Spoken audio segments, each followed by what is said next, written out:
Hi there, Dr. Colleen here, also known as Dr. Mom Online.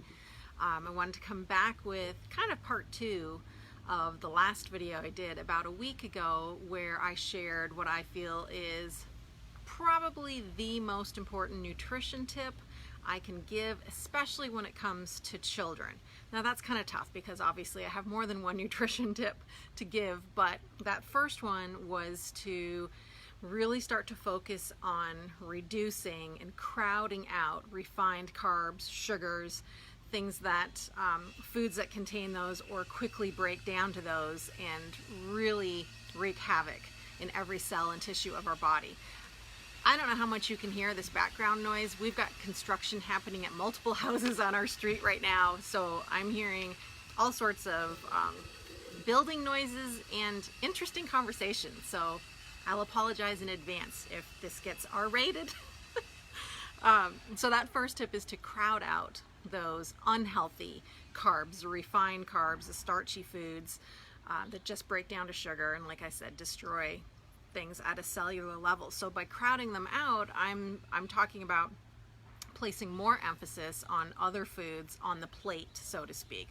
So instead of the emphasis being on the bowl of cereal, was the example I gave, or in a dinner scenario on a heaping pile of mashed potatoes or rice, more emphasis is placed on some healthy fats, things like your everything avocado, everything coconut, olive oil, all the healthy fats and oils like that. Also, grass-fed meats are a very good source of that as well. Clean sources of protein and quality sources of carbs. So now you're getting into some nice healthy vegetables. Above ground vegetables are typically lower in sugar than those grown like root type vegetables, dark leafy greens, those types of things. So more emphasis on those, less emphasis on the starchy carbs. That was nutrition tip number one, especially for children. And I keep emphasizing children because my other almost tie nutrition tip, people freak out when I say this in regards to children. So let's just start with this. Let's say that this next tip is geared towards adults, okay? And that tip is to eat less often. Not necessarily eat less, but eat less often. Americans, there's some pretty interesting studies done that show we don't just eat on average 6 or 7 times a day. When you consider what a digestive event truly is, we're more like 17, 18, 19, 20 times every single day. So every time you walk through the kitchen and grab a handful of almonds or have a little bit of smoothie or all those little snacking events or beverages, those are digestive events. 17 to 20, 21 actually times per day is what some experts say the average American, how many times we eat a day, which is just insane. So this has to do with sugar and the effects of sugar as well, because every time we're eating, all food is eventually breaking down to sugar, right? A form of glucose. And that gets stored in the body. The body doesn't know what to do with that. So we have a blood sugar issue at first, but insulin's a very smart storage hormone, and it's going to make sure that it doesn't just stay in our blood. And I mean, we would die if we had that much sugar just staying in our blood. So insulin socks it away into other organs and tissues and keeps it stored there. Well, obviously that's not a good thing either. And that's how we set the stage for pre-diabetes, metabolic syndrome, diabetes at earlier and earlier ages. So what does that have to do with eating less often? First of all, it certainly is dependent upon what we're eating. The more sugar and the more things that break down to sugar very quickly that we take in, the greater this problem will be. But eating too frequently also lends itself to the exact same scenario. There's just no place for all this food, all this sugar to go, and we keep taking it in. We become addicted to really burning off that sugar, to burning it as a source of fuel, and we need more, and we get lightheaded, and we feel weak, and we feel grumpy, and we get a headache when we don't eat so often because we're addicted to burning sugar. So the solution is to stop doing that and to train your body to become fat adapted, to become more skilled at tapping into what's already there, burning off the stored sugar that's already there, and then switching gears and tapping into a lot of the stored body fat we have. Unless you're less than 4% body fat, we have stored body fat that the body can tap into. So by eating less often, the body's using the resources it already has. It's not relying on this constant source of sugar in the form of eating too often, and you become a much more efficient metabolizer. So, we talk about this a lot. I'm trying to keep this really short here. There's some sayings that my husband and I like when we're teaching about this in our office, and there's things like, yes, there's times for celebration, there's times for feasting, but there's also times for fasting, for abstaining from food. We're not very skilled in that area as a culture. We should really, at a minimum, we should spend a fairly balanced amount of time not eating as we do in our eating hours, those windows of eating. So the advice that we've been given for decades now, to eat small meals throughout the day, to graze throughout the day, to snack throughout the day, to keep our metabolism up, to keep our energy up, to keep our blood sugar balanced. Not a whole lot of science to back that up. In fact, quite the contrary. All the recent leading science shows that that is creating a much bigger problem. Of course you're going to feel good if you keep eating and grazing and snacking and having these small meals, because you're getting that hit of the drug called sugar. Of course it makes you feel good, and of course you probably won't feel good as you start to change that metabolic scenario. It's an addiction. What do you do with addictions? Keep giving more because you don't want to feel bad? If you really want to get beyond that and fix the problem, you have to do the exact opposite, and that's what I'm talking about here. But there's a way to transition. Some people go cold turkey, but the way to transition is very similar to nutrition tip number 1. Start crowding out the crap. Start crowding out the refined carbs and grains, and then when you're replacing that or emphasizing other foods, the healthy fats, the clean protein, the quality carbs, when you're placing more emphasis on that, you begin to fuel up on that and also fill up on that. We don't eat less overall. That's not what our emphasis is. I'm saying this incorrectly.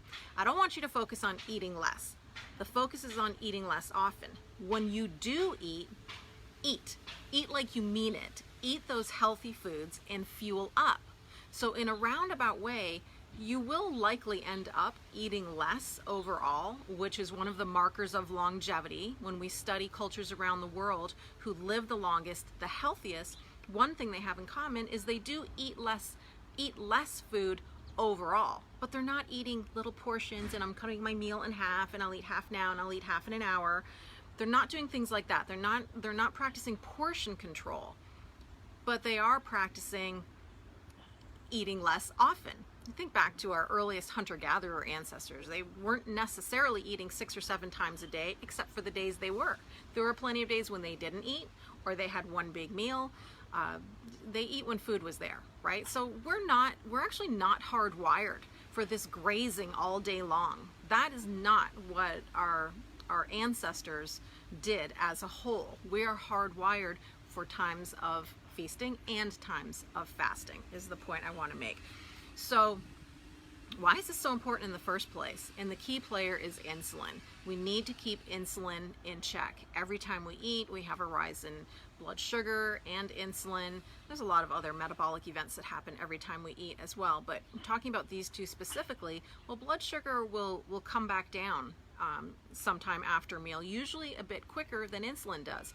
Insulin tends to stay on the rise, creeping up with every digestive event we have throughout the day. So the more digestive events, the higher insulin stays. We know chronically elevated levels of insulin are absolutely dangerous to every cell, tissue, and organ in the body. So that's what we're trying to keep under control. Your blood sugar can look really, really good. We have ways of manipulating blood sugar numbers, right? Medications can do that, but that's not getting to the root of the problem. Eating less often gets to the root of that problem. By the way, as far as grazing and eating multiple small meals throughout the day, some people may have initial success with that. You know, if you join a gym and that's what you're being told when you start a new workout program is to eat often to keep your metabolism up, you may absolutely see some success with that, particularly if your previous diet and health habits were atrocious. So maybe the multiple small meals you're eating are actually made up of a better quality of food. The fact that you're moving more and probably shifting gears metabolically because you're starting a new workout program, all those things will combine to give you some initial success. Long term though, eating frequently throughout the day is not a strategy for longevity. So when we work with people, the first goal in moving in this direction, again, if you're coming from the 17 to 21 times a day, telling you to not have any snacks can be a bit overbearing and hard to accept. So we start with just reduce some of those snacks, reduce some of those eating events, digestive events. Let's just start there. And then the next goal is to work towards 3 square meals a day. When I say square meals, I'm not talking the standard American diet. Do your best here to make those meals consist of those healthy fats, clean protein, and quality carbs. You don't need the carbs at every single meal either, but you're going to mix it up, and that's a more advanced topic where we start to incorporate the dance I call diet variation. The same diet all the time is not a winning strategy either. But for right now, moving towards fueling up 3 square meals a day, fats, protein, carbs, as clean as you can, the least toxic as you can, that is going to start moving you in the right direction, starting to build metabolic flexibility, start getting you fat adapted, meaning your body's going to begin to understand that it doesn't need that sugar all day long in the form of any food coming in, that it can thrive with hours between meals. That's the first step. And then from there, you may or may not to decide to step into some practice with intermittent fasting or time-restricted eating, whatever you want to call it, where you've got longer windows of time when you're not eating. So maybe you pass on breakfast and your first meal isn't until early afternoon, then you have dinner, and that's it for the day. So of course, there's so much science to support that type of a lifestyle eating pattern right now. And again, you don't stick with that all the time either. There's reasons to step out of that and practice the dance of diet variation and feasting. So but when we're coaching people, that's the type of strategy we're employing, is get to 3 square meals, then let's practice some intermittent fasting, then we might move into some 1 meal a day, every other day eating, and then eventually you get into some real fasting that's more therapeutic, block fasting, extended fasting, where it's several days and longer. But the first step is just eat less often each day. You won't die. That's my bottom line there. But again, I just want you to know it's all about insulin. So why don't I give this advice to children? I do, if you're under the wing of us in our practice, if you're under our care. To make a sweeping generalization that children should eat less, people think that you're just mean and denying them pleasures in life, right? Meanwhile, we're really trying to create a healthy little person that grows up to be a healthy adult by teaching them not to depend on so much food intake. So how could you begin to transition children in this way as well? Maybe for them, the focus is 3 square meals a day and really helping them fuel up during those meals. Just same as adults, but really allowing them to just eat until you really feel satisfied, so that the tendency to snack physiologically shouldn't be there as much. If you're really eating, especially if you're eating enough healthy fats, the body should feel full and satisfied for longer periods of time.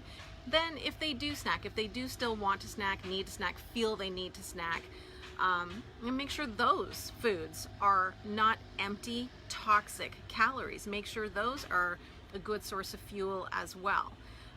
But absolutely, you can begin this path with children as well and raise them up to be very efficient metabolizers and fat burners and not dependent upon all the junk as well. And I believe that's it. I should stop there, otherwise we'll keep going and you'll have a huge long lecture to listen to. So, as always, if you have any questions, need any follow-up, have any yeah buts, please leave it in the comments. If you could, if you're watching all the way to the end here, if you have already moved in this direction of eating less often, let me know. Say, yep, I'm doing that, or I've tried that. Let me know how you're doing with that, and share this with anyone who needs to hear this information. I'll put a link in the bottom for my nutrition package as well. A lot of people want to know where to start. What are the healthy foods? What other nutrition tips can you give? That's Dr. Mom's nutrition pack that includes the school days nutrition guide, the Bullseye Daily Food Guide, my top nutrition tips, my recipes and resources. So I'll put a link towards that. I recommend every family, every household have that just as a great foundational resource. But let me know what your questions are. Let me know how you're doing, and I'll talk to you soon.